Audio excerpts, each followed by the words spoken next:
You can't close your mouth. Your jaw won't cooperate.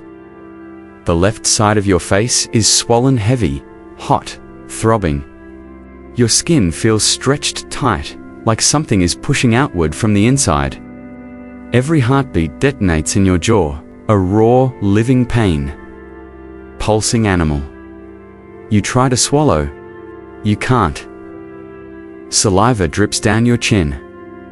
The taste is metallic. Bitter.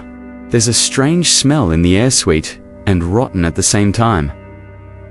It's coming from you. It all started with a faint twinge while chewing stale, hard bread. Nothing serious? You brushed it off. You had work. Bills, a life to keep moving. One tooth couldn't stop you. Now your vision blurs. The room slowly spins. Your pillow is soaked with sweat. Your sheets cling to your feverish skin. When you try to speak, only a hoarse sound comes out, trapped in your throat. Your tongue finds something swollen, tight, throbbing beneath the gum line. There's pressure. So much pressure. As if your own skull were collapsing inward. The door flies open. Rushed footsteps, muffled voices. Someone grabs your hand. You can't squeeze back. Your fingers are cold, but your body is burning. The doctor arrives. He touches your face and flinches back slightly. The swelling has already dropped into your neck. Your breathing is shallow. Every inhale is a fight. The air scrapes on the way in and comes out hot. He opens a leather bag. No tests. No X-ray. No antibiotics. Only metal instruments. The pliers catch the weak lamplight. You try to protest, but the pain swallows every word. Two hands hold your head still. Another forces your mouth open. The iron clamps onto the inflamed tooth. The pressure spikes. A dry crack. A scream cuts through the house. The tooth comes out. But the pain doesn't. Because the problem isn't there anymore. It's already racing through your bloodstream. Hours later, the fever climbs higher. Your heart pounds. The world starts to dissolve into smears of light and shadow. The doctor mutters something about infection. About something spreading. About waiting. Waiting for what? You don't know? You only feel the cold creeping in from the inside, despite the heat of the fever. And all of this started with a tooth. In 1900, a scene like this wasn't rare. It was common, so common, it often didn't even make the news. A toothache could turn into a systemic infection. And a systemic infection back then was almost always a death sentence. No antibiotics. No safe surgeries. No real control over the bacteria invading the body. The 20th century was beginning. Cities glowed with electric light. Trains crossed continents. Humanity celebrated progress. But inside the human mouth, an invisible universe kept winning silent battles. You might survive a brutal winter. You might cross oceans. You might work 16 hours a day in a deafening factory. But you might not survive an infected tooth. And the question that lingers is unsettling. How could a civilization that believed it ruled the world still be defeated by something so small? If you think this was just an isolated story, brace yourself. Because what you're about to discover isn't only about a tooth. It's about how the modern world nearly got taken down by something microscopic. And subscribe to the channel. Because if you want to understand how the past still shapes the world you live in today, you're in the right place. What you just experienced isn't an exception. It's a snapshot of an era. It's 1900. The world is celebrating the dawn of a new century. Newspapers trumpet promises of endless progress.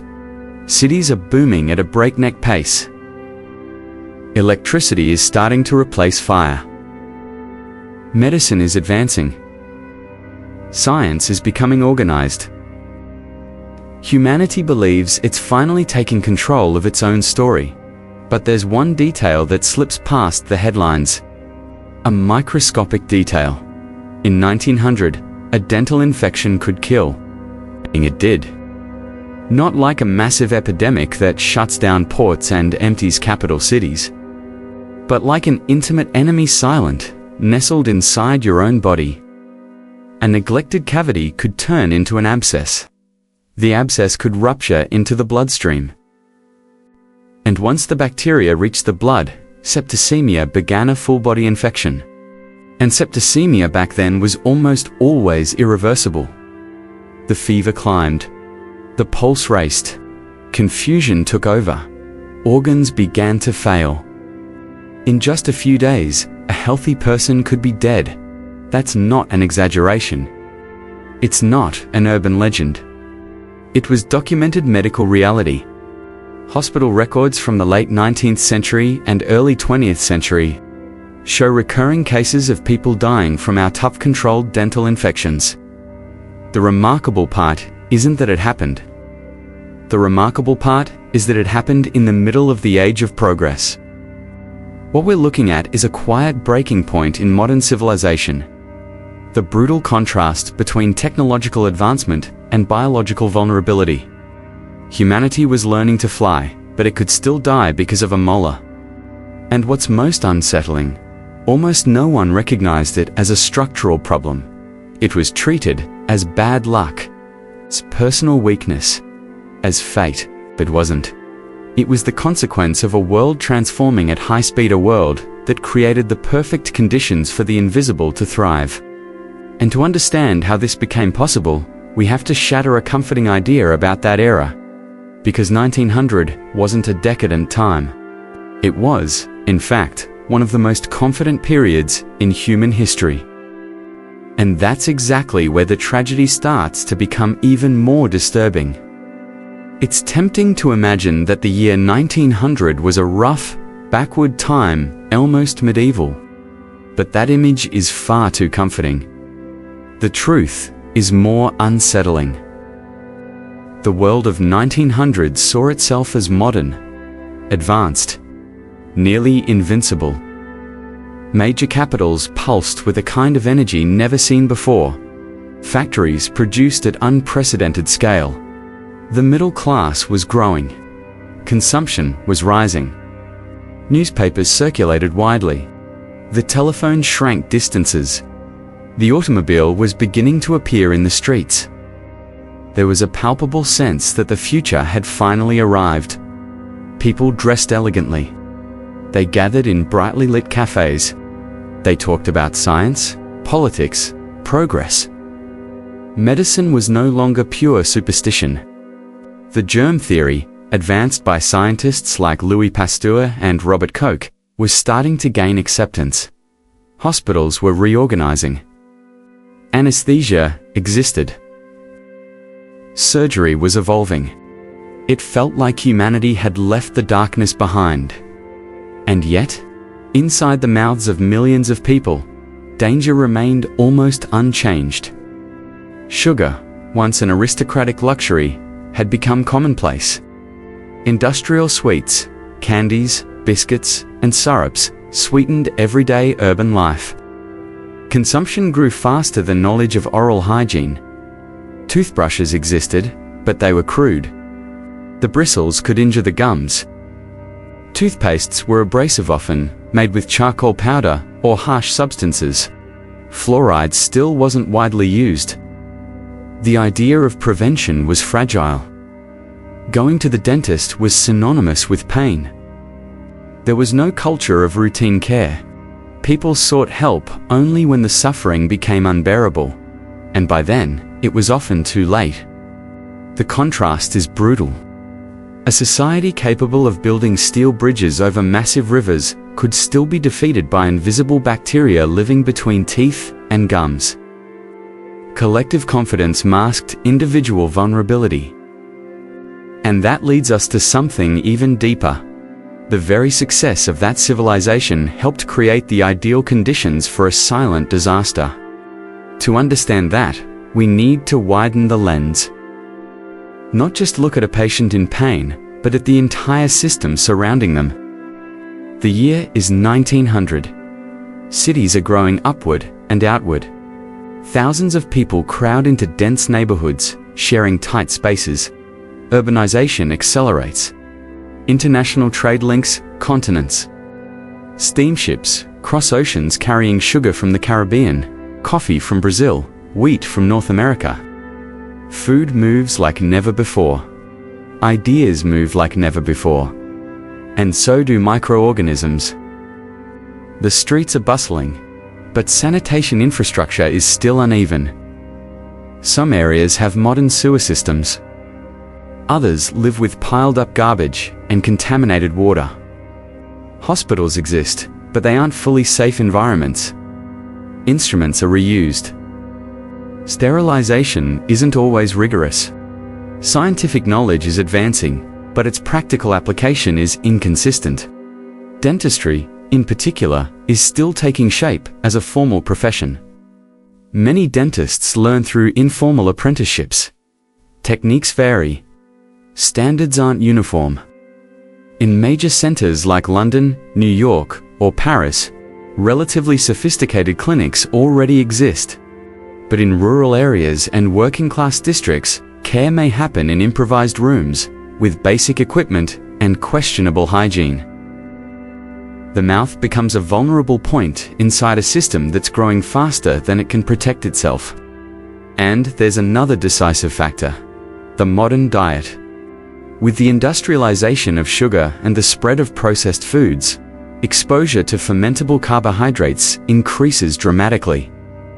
The bacteria in the mouth find a constant feast. They produce acids.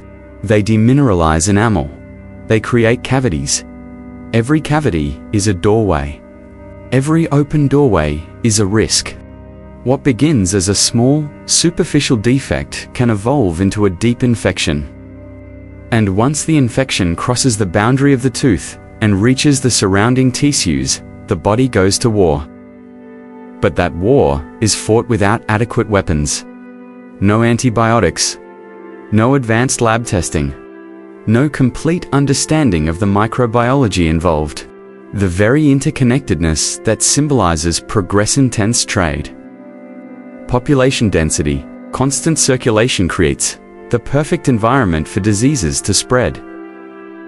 And for inconsistent medical practices to amplify risk. Civilization's success quietly lays the groundwork for its own fragility. And while the world celebrates world's fairs and the opening of monumental bridges, something much smaller starts to move. Something invisible. Something that doesn't respect social class, wealth, or ambition.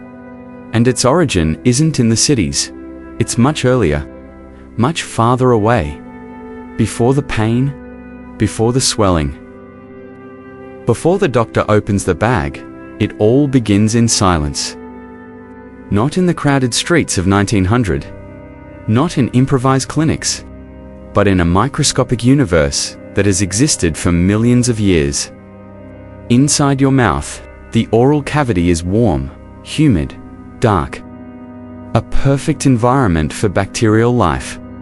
Hundreds of species live there every day. Most are harmless. Some are essential. Others wait for an opening. When sugar touches your teeth, it doesn't arrive alone. It carries energy. And bacteria know exactly how to use it. They cling to enamel. They form an invisible film.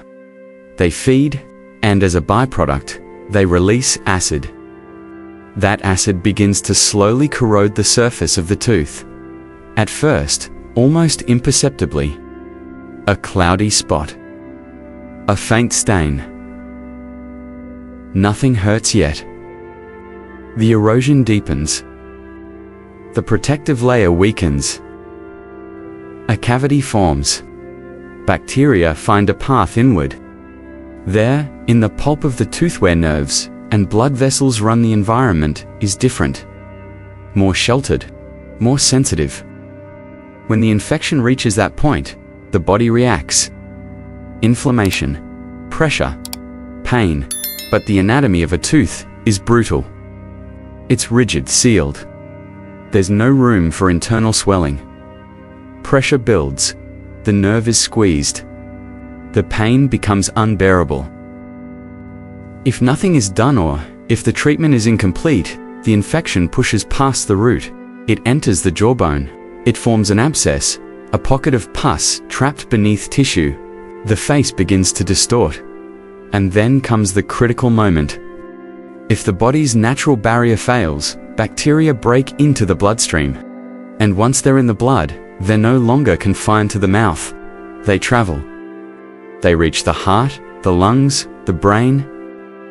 The body tries to fight back with fever, with systemic inflammation. But in 1900, once the infection became widespread, the odds of survival dropped dramatically. All of this starts with something you don't see, don't feel, don't understand. An invisible ecosystem that, without proper control, can turn into a sentence. And now, that microscopic process is about to collide, head-on with the modern world. Because biology alone doesn't explain the tragedy. It's the meeting point between bacteria and civilization that turns pain into disaster. And that meeting happens in a very specific place. Picture a city in 1900. Crowded streets. Streetcars rattling by. Men in hats. Women in long dresses. Children weaving through the bustle of street vendors. In the middle of it all, a modest sign hangs in plain sight. Dental surgeon. That's where the invisible threat officially crosses the threshold of organized civilization. The office is simple. A heavy metal reclining chair. A tray of instruments. Pliers, probes, mirrors. A porcelain spittoon. Natural light spilling in through the window. The patient arrives doubled over in pain. The dentist takes a quick look. There's no X-ray to reveal how deep the problem really goes. No lab tests. Just experience, touch, and observation. The most common solution is straightforward: extraction. Pull the compromised tooth to keep the infection from advancing. But here's the delicate part. Without antibiotics, any aggressive manipulation can release even more bacteria into the bloodstream. The very procedure meant to save you can speed up the tragedy. In port cities, where sailors and laborers live under relentless conditions, cases multiply. A worker loses days of wages to pain. A shopkeeper postpones meetings. A father develops a fever after an extraction that seemed to go perfectly fine. And once the fever shows up, it's often already too late. The dental office becomes the portal. That's where the problem stops being local and can become systemic.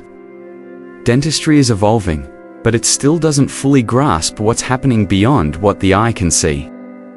And so, chair by chair, city by city, the cycle repeats. The bacteria that began its silent work on the enamel of a single tooth now finds a passage into something bigger.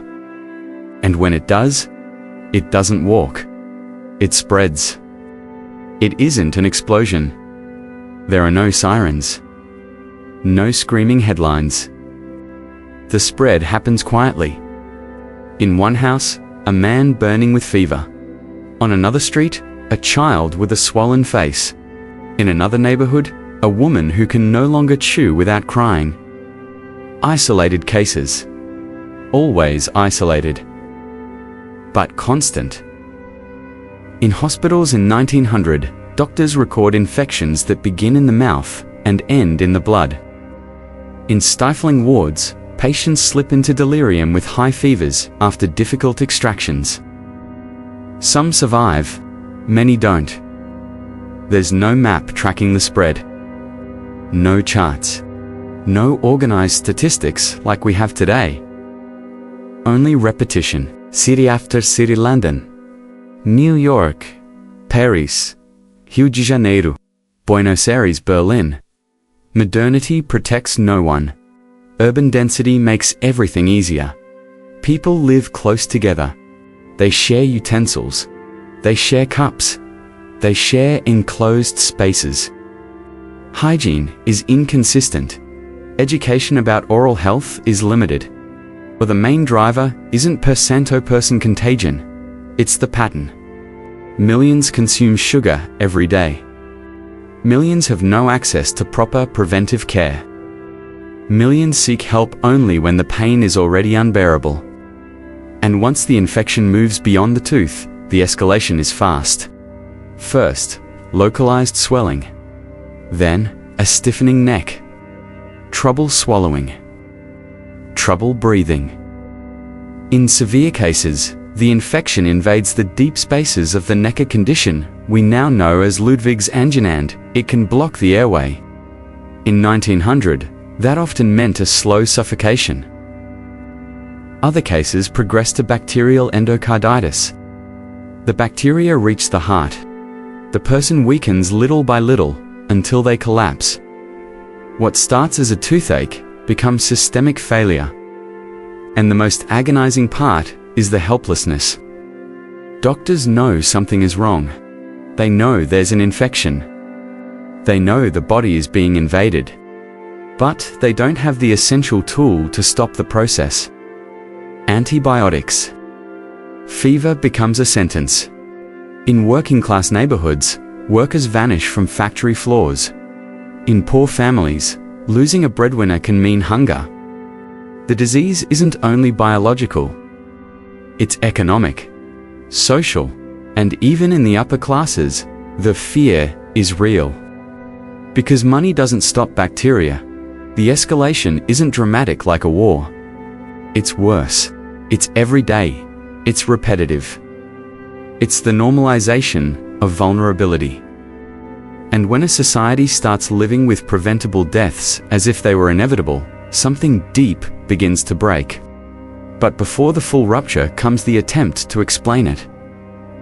The attempt to control it.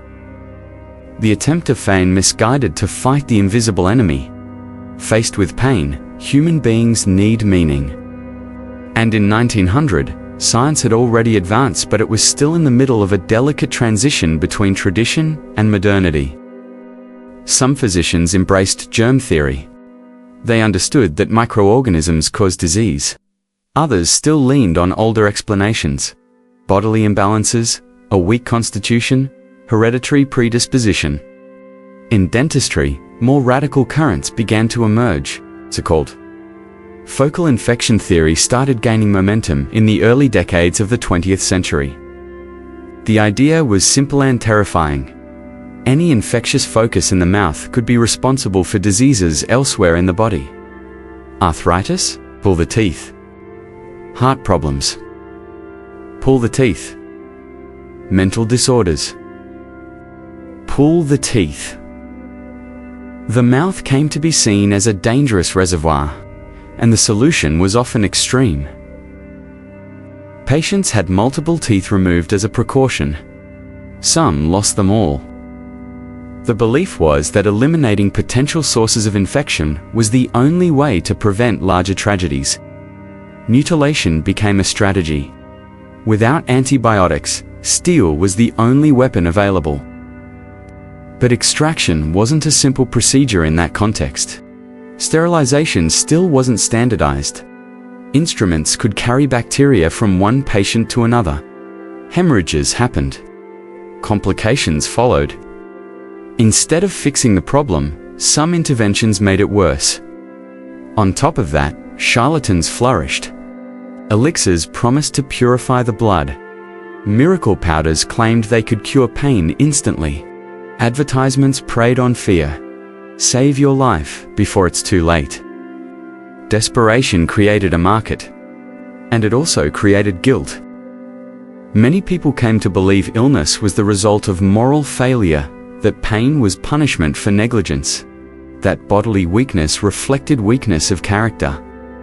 The victim became responsible for their own tragedy. Meanwhile, the bacteria remained indifferent to human theories. It simply followed its cycle. And when explanations failed, When treatments didn't work, when deaths continued, something deeper began to happen. Not only in the body, but in the social structure itself. When pain stops being an episode and becomes a constant threat, it erodes more than teeth. It erodes relationships.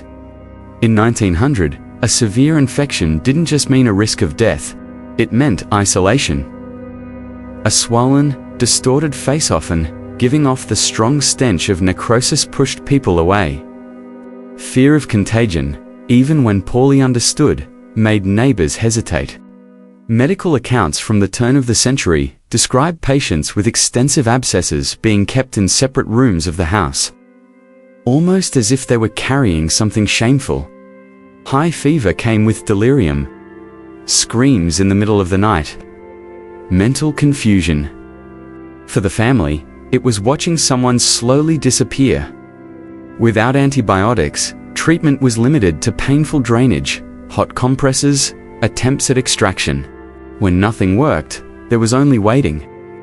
And waiting, more often than not, meant watching the body fail in slow motion. In working-class families, the impact was devastating. If the breadwinner got sick, wages vanished. Debts piled up. Children might be pulled out of school to work. A dental infection could trigger a chain reaction of poverty. Private tragedy turned into social fragility. Fear also changed behavior. People postponed appointments out of terror of the procedure's pain. Others avoided mentioning symptoms out of shame. The mouth, already tied to appearance and dignity, became a symbol of physical decline. Smiles hidden. Rigid photographs. Lips pressed shut. Early tooth loss was common. Crude dentures were used, but they didn't eliminate the risk of an internal infection. Over time, the normalization of pain created a culture of resignation. That's just how it is. Teeth hurt. Some people can't handle it. But behind that resignation was something darker: the acceptance of preventable deaths as an inevitable part of modern life. And when a society accepts the preventable as inevitable, it makes room for something even more dangerous. The search for someone to blame. When science still can't offer clear answers, fear fills the void. In the early 20th century, medicine was in a transitional phase. Germ theory was established, but its real-world application was inconsistent. Many people didn't fully understand how infections spread. The invisible was hard to accept. And what people don't understand often turns into suspicion. Some groups began linking oral disease to urban degeneration. The idea that modern life was weakening the human body gained traction. Sugar consumption was seen by certain moralists as a symbol of decay. There were speeches at the time that tied improper eating habits to moral failure. A sick body became proof of weak character. Immigrants in big cities, living in dense neighborhoods with little access to proper medical care, were often held up as examples of unsectarianness. Structural precarity was ignored. Blame fell on the individual or the group. Disease, then, stopped being purely biological. It became a social argument. At the same time, radical medical currents emerged that pushed extreme interventions. In some contexts, mass preventive tooth extraction was practiced under the belief that any infectious focus could trigger serious disease throughout the body. The logic was simple: better to remove everything than take the risk. But that approach often caused needless suffering and did nothing to solve the systemic problems of hygiene, access, and prevention. Desperation breeds exaggeration, and exaggeration breeds harm. While debates raged in medical congresses and articles were published defending conflicting theories, everyday reality in ordinary homes remained the same: pain, fever, fear. The radicalization wasn't only in medical ideas, it was in rising social tension. Because when fear spreads even quietly, it changes how people see one another. And that change doesn't stop in big cities. It reaches the countryside, too. Far from the lit boulevards, far from the urban clinics. In the countryside, the pain was even lonelier. In 1900, a large share of the population lived in rural areas. Isolated farms, small villages, dirt roads. The nearest dentists could be hours away, sometimes days. When the pain began, there was no immediate appointment. There was endurance. Farmers kept working, even with swollen faces. Women cooked and cared for children with one hand pressed to their jaw. Children learned early that toothaches were simply part of life, until they weren't. Without proper tools, many tried to solve the problem themselves. Ordinary pliers replaced dental instruments. Makeshift extractions happened by lamplight, no sterilization, no real anesthesia. Sometimes it worked, sometimes it didn't. When the infection spread to the neck or into the bloodstream, medical help simply couldn't arrive in time. Fever rose in an isolated house in the middle of quiet fields. The family watched, helpless, as the body weakened. If the breadwinner died, the land could become unworkable. Harvests were lost. Animals went unattended. The economic impact spread like invisible ripples. Small communities felt every absence. One less man at harvest, one less mother in the home. A child left orphaned. The tragedy wasn't loud enough to become a national statistic, but it was deep enough to change family destinies. And meanwhile, nature carried on, indifferent. Weeds grew around fresh graves. Fences rotted without upkeep. Houses stayed shut for weeks. Death by dental infection didn't leave visible scars on the landscape the way a war would, but it left emptiness. And that emptiness, repeated year after year, shaped entire communities. In the countryside or the city, the reality was the same. Human beings were vulnerable to something they couldn't see and couldn't fully control. But every historical tragedy has a turning point, not a heroic moment. Not a victory celebrated with fireworks, but a gradual retreat. There wasn't a single day when the world woke up and declared, toothache doesn't kill anymore. The retreat was slow, almost imperceptible. In the first decades of the 20th century, sterilization practices became stricter. Hospitals began applying principles of asepsis more consistently. Gloves started being used more often. Instruments were exposed to heat and disinfectants in a more systematic way. Dentistry became more professional. Schools built more science-based curricula. Dental X-rays began to be used, making it possible to see infections that were invisible to the naked eye. Root canal treatments improved, allowing teeth to be saved without brutal extractions. But the real revolution came later. In the 1940s, as penicillin spread into wider use, the game changed. Infections that once advanced unchecked began to meet chemical resistance. Septicemia stopped being almost inevitable. Abscesses could be treated more safely. The risk of death plummeted. It wasn't a theatrical victory. It was a statistical transition. Fewer deaths, fewer orphans, fewer families shattered by something so small. The threat didn't disappear completely even today. Severe infections can still happen, but it stopped being a common sentence. What once was constant fear became a treatable exception. And with that shift, something profound happened in the collective mindset. The invisible fear began to dissolve. But when a threat retreats, it leaves marks.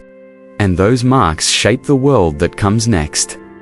When the threat began to lose its grip, the world didn't immediately realize it was crossing into a historic transformation. There were no headlines announcing the end of the silent sentence. But something changed. As scientific dentistry took hold over the 20th century, the mouth stopped being an unpredictable territory. Clinics became safer. Sterilization became the rule, not the exception. X-rays revealed what used to be a mystery. Root canals replaced brutal extractions. dentures improved. And above all, antibiotics rewrote the fate of millions. An infection that, in 1900, could enter the bloodstream and kill within days, now met chemical resistance.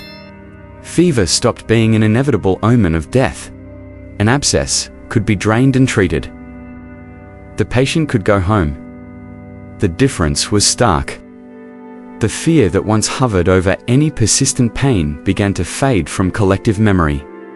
Prevention moved to center stage. Brushing your teeth became a habit taught in childhood. Fluoride became routine. Regular checkups turned into standard advice. Life expectancy rose. Smiles became associated with health, confidence, success. But there's something deeper in that shift. Trust in human control over the body grew stronger. If an inflamed tooth could once bring down a healthy adult man, now it felt like science had finally mastered that territory. The mouth, once a silent threat, became a symbol of care and progress. But every scientific victory carries an invisible risk, the illusion of invulnerability. As decades passed, the memory of the tragedy faded. Few people remember that in the early 20th century, a dental infection could mean sepsis and death. It became a historical footnote, a medical curiosity. And when memory weakens, reflection weakens too.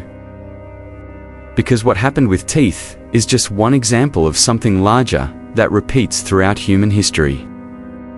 The invisible was always there, and it always will be. Today, you feel a toothache. You book an appointment. You take an antibiotic. You get treated. You move on with your life. It's simple. But that simplicity is recent. Just over a century ago, the same pain could set off an uncontrollable chain of events. It could pull someone away from family life. It could change the economic fate of an entire household. And what's most unsettling is that, in 1900, people also believed they were living at the height of progress. They trusted in emerging science. They celebrated technological breakthroughs. They believed the greatest dangers had already been overcome. But the danger didn't come from an army. It came from something microscopic. The story of a toothache that could kill isn't only about dentistry. It's about vulnerability. It's about how advanced societies can still be blindsided by invisible threats. How many things today do we consider too small to worry about? How many silent risks are taking shape while we celebrate our own progress? In 1900, the danger was hidden behind a smile. Today, we trust that we know more. But history teaches an uncomfortable lesson. Human control is always partial, always provisional. The invisible never disappears completely, only changes shape. Looking back isn't an exercise in morbid curiosity. It's an act of clarity. When we revisit stories like this, we realize the past isn't a distant place. It's a mirror, a warning, a constant whisper about our own fragility. In 1900, a bad tooth could be a death sentence. Today, that seems unthinkable. But every era has its blind spots. And maybe the real difference between past and present isn't the absence of threats, but our ability to recognize them before it's too late. If we want to understand the world we live in, we have to keep exploring the eras that brought us here. Because the future always begins in details almost no one notices. And sometimes, it starts with something as small as a tooth. If this story changed the way you see something as simple as a tooth, subscribe to the channel so you don't miss any more stories from the past. And the next video is already on your screen. See you there.